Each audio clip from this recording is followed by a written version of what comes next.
With the Lucky Land Slots, you can get lucky just about anywhere. This is your captain speaking. We've got clear runway and the weather's fine, but we're just going to circle up here a while and get lucky. No, nothing like that. It's just these cash prizes add up quick. So I suggest you sit back, keep your tray table upright, and start getting lucky. Play for free at LuckyLandSlots.com. Are you feeling lucky? No purchase necessary. Void where prohibited by law. 18 plus terms and conditions apply. See website for details.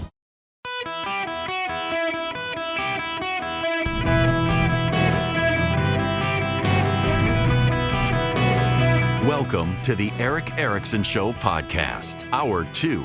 Hello, America. Welcome. It is Eric Erickson here across the nation. The phone number, 877-973-7425.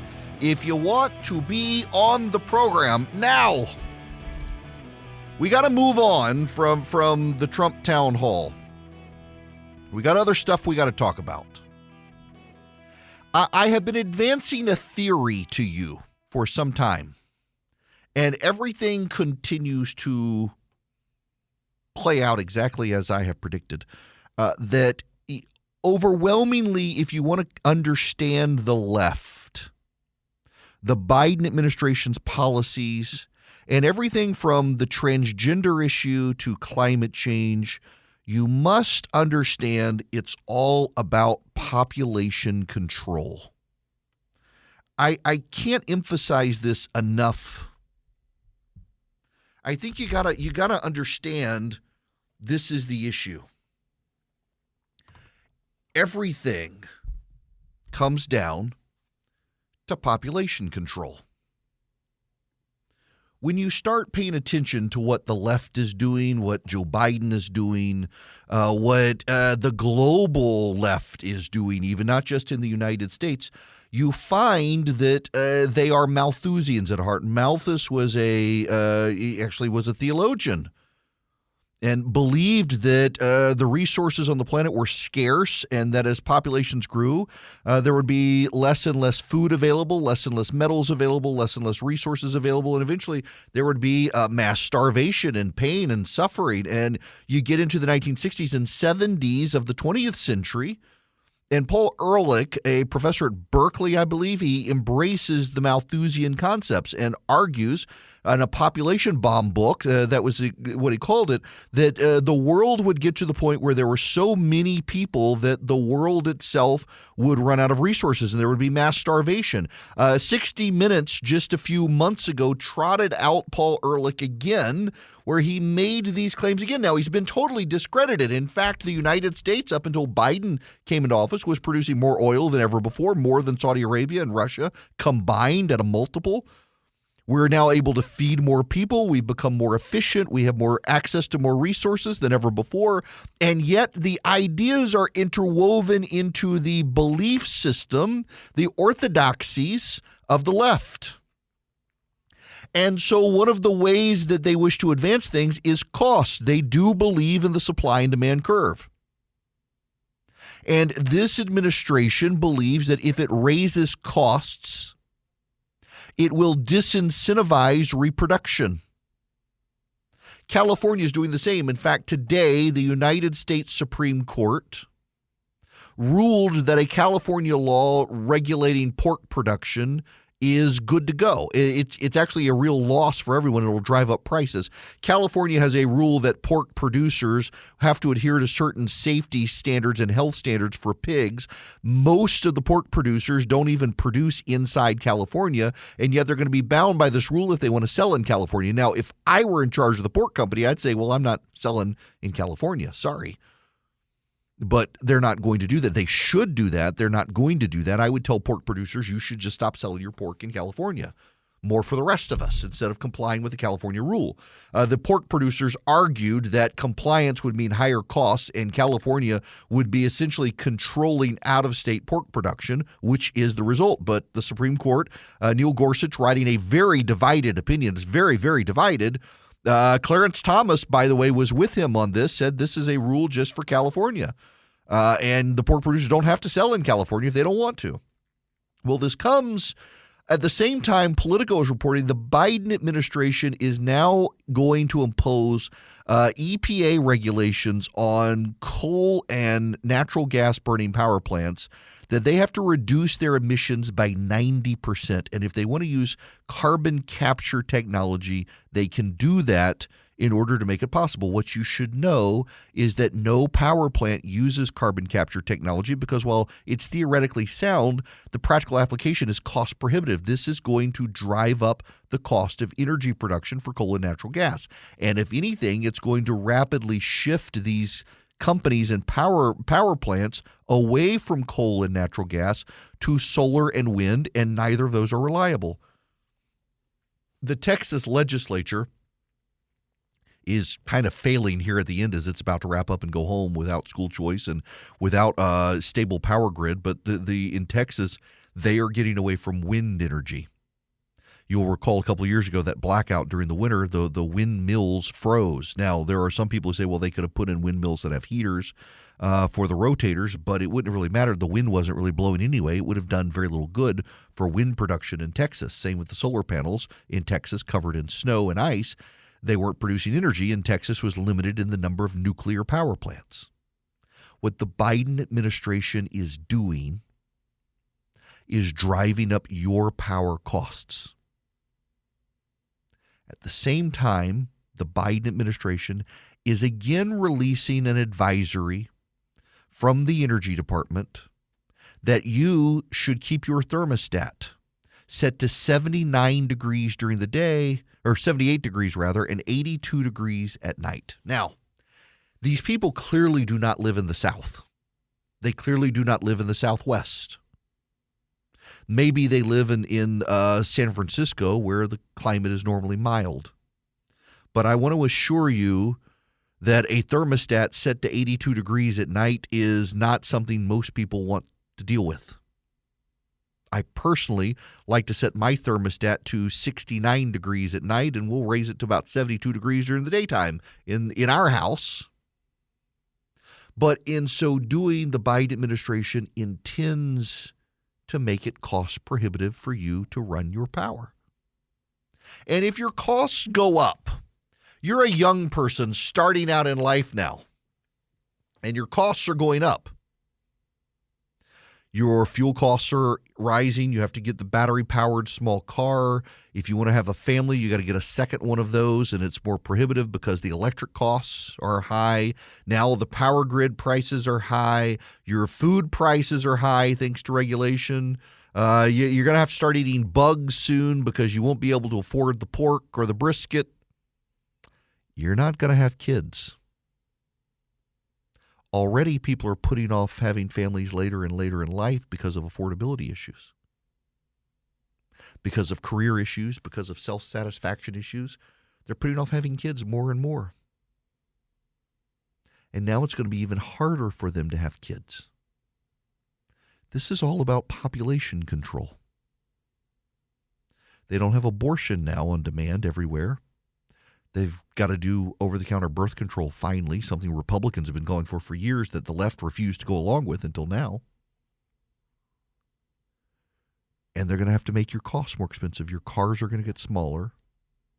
Your access to quality foods are going to get more expensive. It's a huge tax on the poor, by the way. The poor we shall always have, to quote the good book.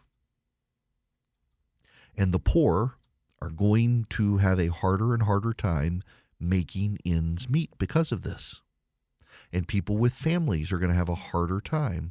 I don't know about y'all, but I've got a teenage daughter who doesn't cut her hair. Her hair is very long. She trims it to get rid of the split ends, but she cut it short once when she was, I want to say she was 8 or 9 years old. She cut it short, and she regretted it, and it's been growing ever since. She has very long hair. She takes these showers and just wipes out the hot water. We don't have gas at our house. We have a propane tank, but we don't have natural gas at our house. Now, we didn't build the house. One day I want money to build a house. I've got a house in my head. I want to build it, and I want those forever hot water heaters so I never run out of hot water. And I want them set hot, too. I like really hot water coming out of my taps.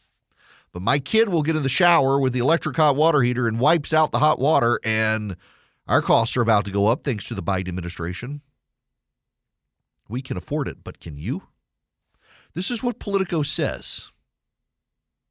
The highly anticipated regulation being unveiled today is just the latest step in President Biden's campaign to green the U.S. economy, an effort that's brought a counterattack from Republicans and Coal State Democrat Joe Manchin. That's on top of efforts by Biden's agencies to promote the use of electric cars, subsidize green energy sources like solar and wind, tighten regulations on products like gas stoves and dishwashers, things they said they were not going to do. This would require most fossil fuel power plants to slash their gas pollution 90% between 2035 and 2040 or shut down. The draft power plant rule from the EPA would break new ground by requiring steep pollution cuts from plants burning coal or natural gas, which together provide the lion's share of the nation's electricity. To justify the size of those cuts, the agency says fossil fuel plants could capture their greenhouse gas emissions before they hit the atmosphere, a long-debated technology that no power plant uses. As an alternative, they could shut down a trend that's already gathering speed. Expanding carbon capture technology on the scale the EPA is envisioning would require dramatically ramping up a nascent industry and constructing potentially thousands of miles of pipelines to carry the gas to underground storage sites. Electricity generation is the nation's second highest source of planet-warming pollution, just behind transportation. That means that Thursday's power plant rule and the EPA's recently proposed limits on car and truck pollution are meeting the president's standard to curb the U.S. contribution to global warming.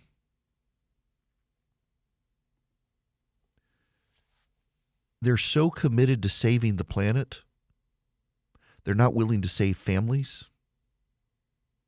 They're not willing to encourage family production. You know, we're already at a crisis of population reproduction in this country where we're at breaking zero right now. The number of people being born is equal to the number of people who are dying. Our population is stagnant. We're not growing as a country. The left sees this as a good thing, ceding ground to foreigners who immigrate to the United States to change the United States. This isn't the Great Replacement theory. This is about wiping out humanity to save the planet.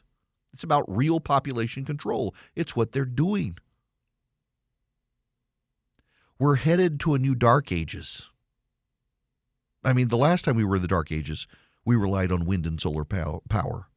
We're going back to that to rely on wind and solar power. Notice they're not incentivizing nuclear production. They're not incentivizing new nuclear power plants in the country. Why is that, do you think?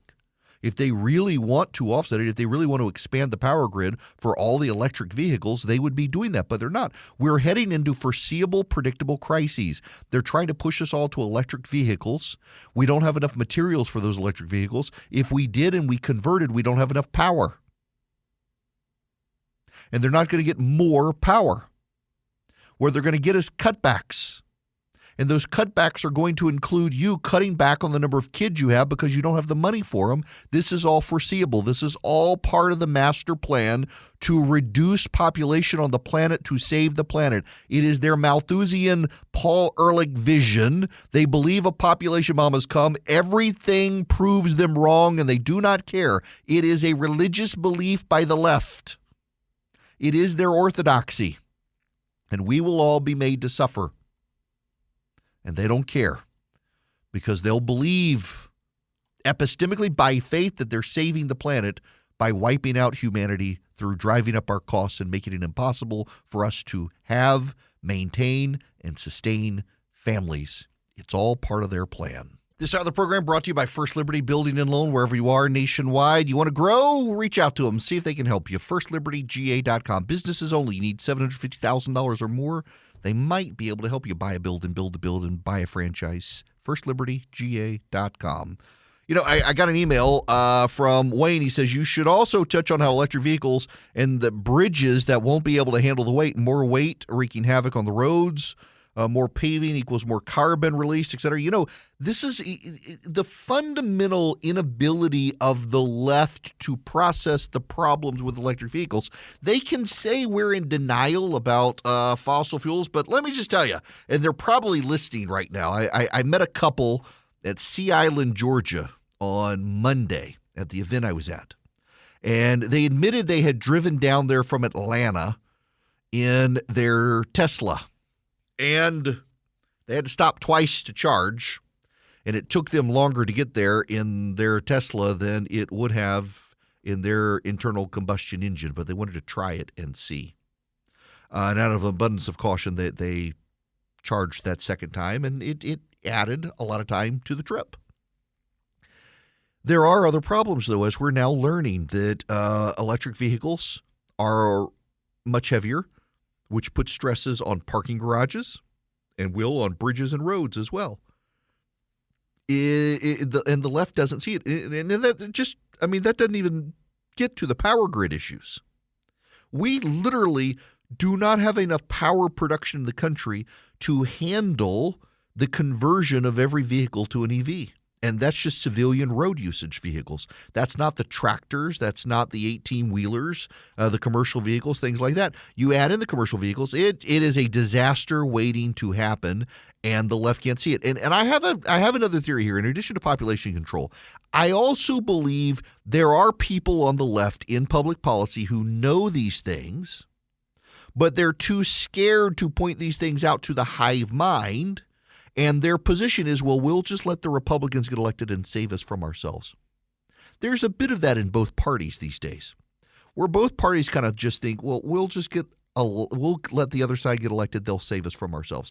The Republicans get elected. They'll roll back these regulations. We can take credit for these regulations. We can attack them for being anti-environment, but we know what they're doing is good, and so we'll let them get elected and roll it back. We'll attack them, and we'll win the next election.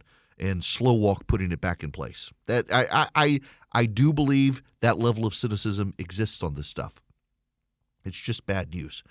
Now, when we come back, we got to talk about the other bad news. We've got a leak of emails relating to the Chinese spy balloon and the White House. And it looks more and more like, and what's notable are the leaks coming from this well-disciplined White House. And they are designed to make this White House look bad, that they really were trying to help China save face. They were more worried about making China look bad than about protecting the national security of the United States. It's remarkable. We all knew this was going to happen. We now know how much money the Biden administration or the Biden family is getting from China. And by the way, no major newspaper in the country or news outlet other than Fox covered the Comer investigation details, except the New York Times, and their headline read, "Republicans find no evidence of Biden family corruption," or something like that. Really, they claimed the Republicans had found no evidence of anything the Republicans put forward with evidence from bank records. Total damage control for the Democrats. And you know what? Donald Trump didn't even bring this stuff up last night in the town hall. He didn't go after Joe Biden, which a lot of Republicans thought was very interesting. He's still more intent on going after DeSantis, message discipline, I suppose, trying to get through the Republican primary. But there's so much on which to go after this administration about, and even though the mainstream media refuses to cover it, the message is still beginning to penetrate even beyond the standard Republican circles. But this China stuff is something. Wait till you hear about it. Hello there. It is Eric Erickson here. The phone number, 877-973-7425. Should you wish to be on the program, there's a big story developing, and I am shocked that Reuters is the one that published this. Here's the headline: why the U.S. delayed China sanctions after shooting down a spy balloon. When an alleged Chinese spy balloon traversed the United States in February, some U.S. officials were confident the incursion would galvanize the U.S. bureaucracy to push forward a slate of actions to counter China. Instead, the U.S. State Department held back human rights sanctions, export controls, and other sensitive actions to try to limit damage to the relationship, according to 4 sources with direct knowledge.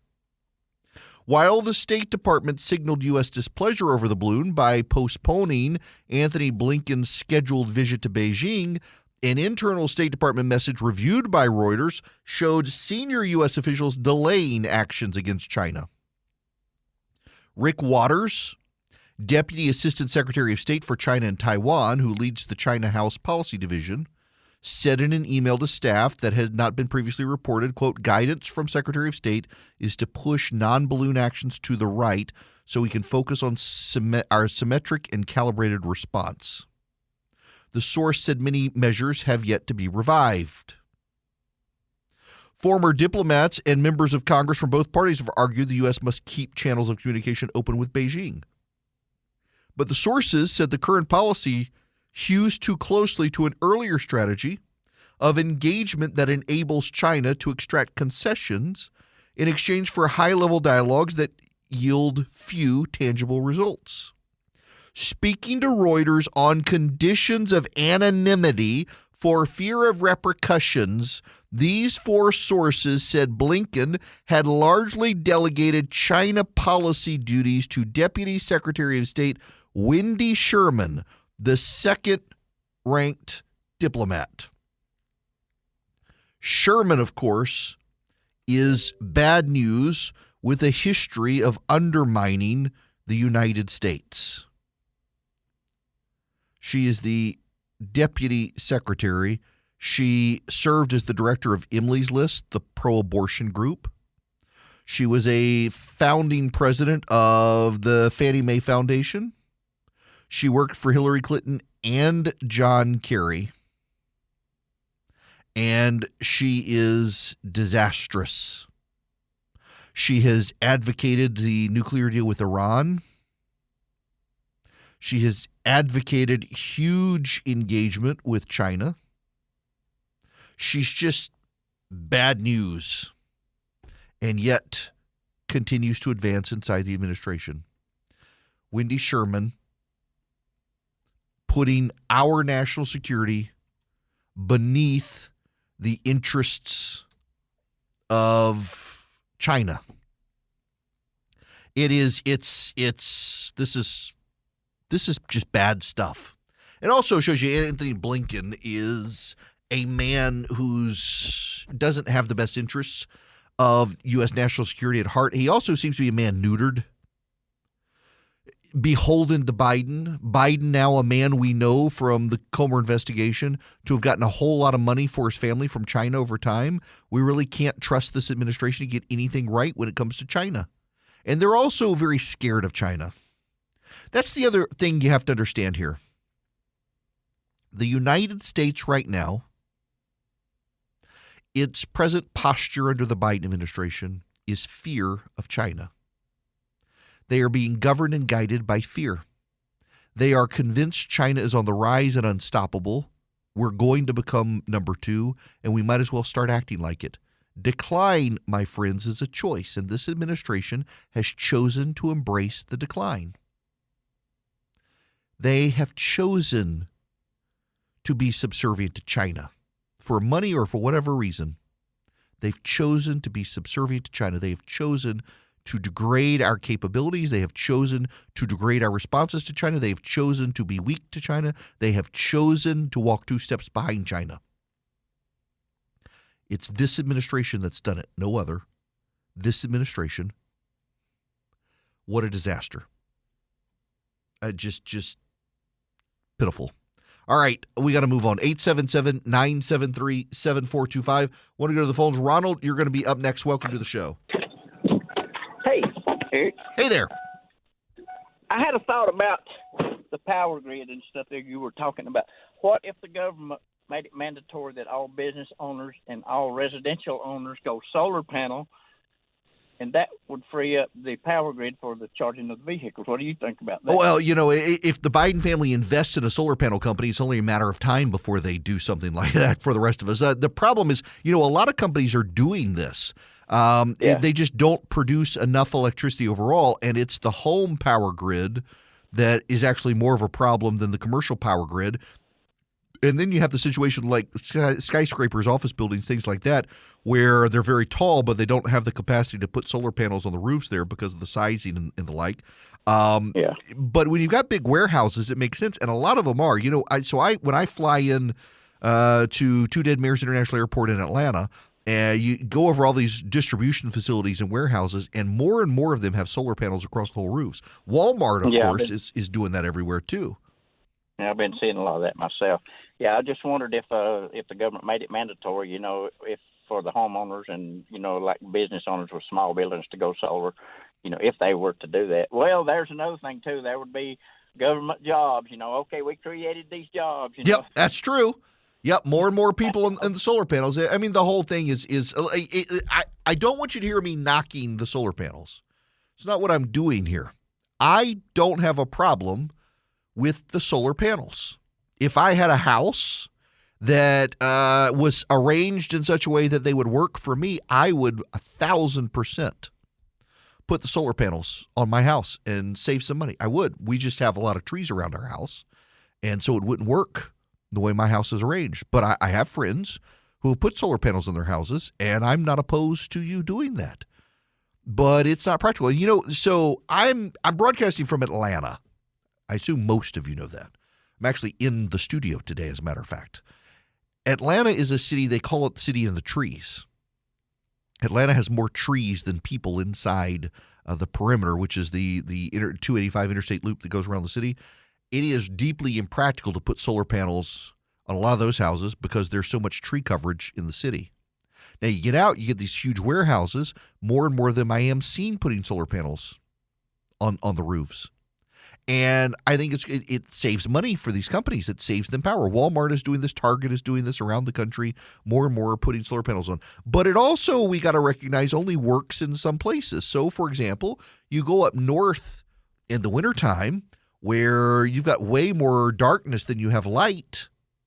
It doesn't help them much during the wintertime. Now, in the summertime, yes, some, but the offsets there, I'm not sure that the numbers work. Not a panacea.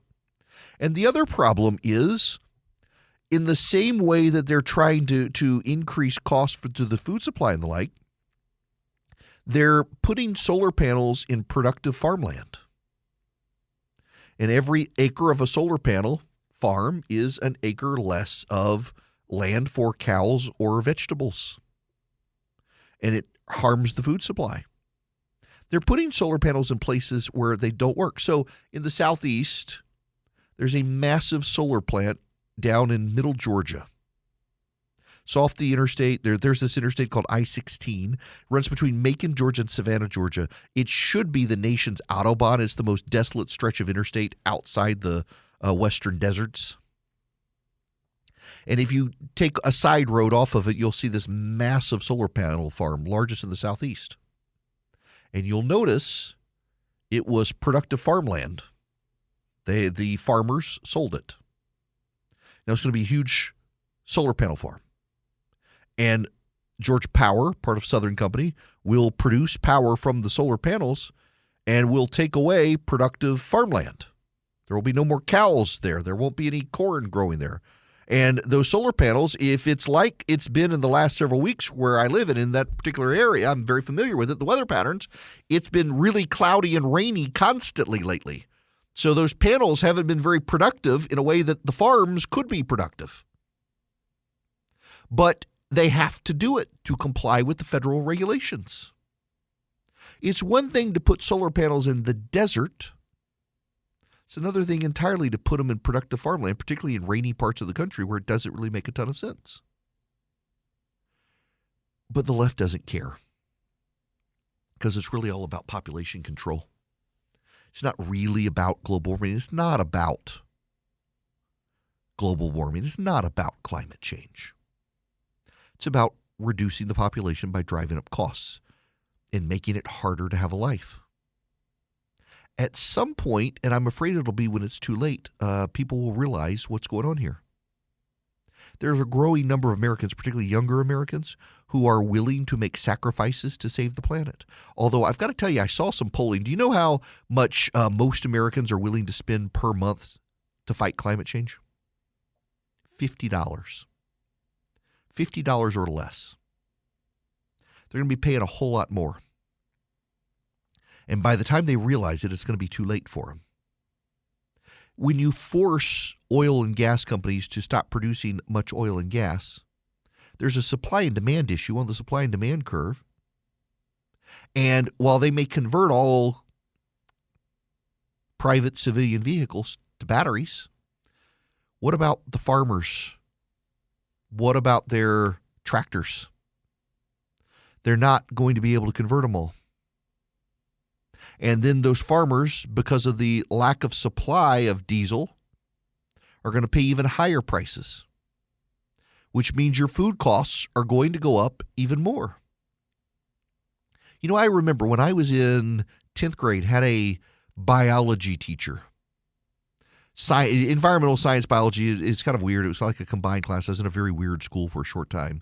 And I wrote in a paper that if everybody converted to solar-powered cars, there wouldn't be enough of a power supply, and you'd have to build more power plants. And those power plants at the time would be coal or gas. They wouldn't be nuclear.